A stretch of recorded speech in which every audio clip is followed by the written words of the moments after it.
केले की कोपीन है और फूल पान फल खाही।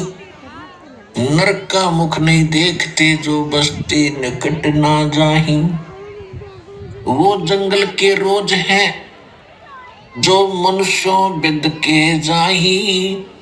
निस्दिन फेरो उजाड़ में नो परमात्मा पावे नाही। एक समय एक व्यक्ति कह रहा था कि मैं एक बार हरिद्वार से आगे ऋषिकेश पहुंच गया और उससे भी आगे एक जंगल में चला गया। बहुत से भक्त और भी व्यक्ति जा रहे थे, मैं भी उनके साथ साथ चला गया कि कहाँ जा रहे हैं। तो वहां पता चला कि वो बहुत से व्यक्ति पहले ही वहां विराजमान थे और वो कह रहे थे कि यहाँ जंगल में संत रहता है, तन पर कपड़े नहीं रखता, शरीर पर केले के पत्तों से अपने लंगोट के स्थान पर बांध लेता है और ना नगर किसी शहर में कुछ मांगने आता है और इंसान से भाग जाता है। वो किसी मनुष्य के आसपास नहीं आता।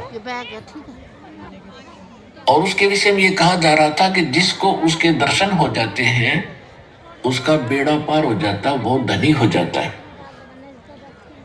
तो बहुत से व्यक्ति वहां बैठे थे, आपस में चर्चा कर रहे थे। एक कह रहा था कि एक दिन मैं ऐसे ही यहां बैठा था और वो महात्मा आए और मुझे देखते ही वापस भाग गए जंगल में। मेरा भी ध्यान बाद में पड़ा जब वो भागते नजर आए। यदि उनके दर्शन हो जाते तो बेड़ा पार हो जाता। अब इसके विषय में सूक्ष्म वेद में परमात्मा ने क्या बताया है कि केले की कोपीन है जो फूल पान फल खाही। नरक का मुख नहीं देखते जो बस्ती निकट ना जाही। वो जंगल के रोज हैं जो आदमियों से बिद के जाही और निस्दिन फेरो उजाड़ में नो परमात्मा पावे नाही। कहते हो तो पशु हैं, आदमी देख कर भाजन डर के, इंसान है वो। डेरे डंडे खुश रहो ये खुसरे लहे ना मोक्ष। धरु पर लाद भाई पार हो गए फिर गृहस्थी में क्या दोष। हमारे को सारा उल्टा पाठ पढ़ा रखे।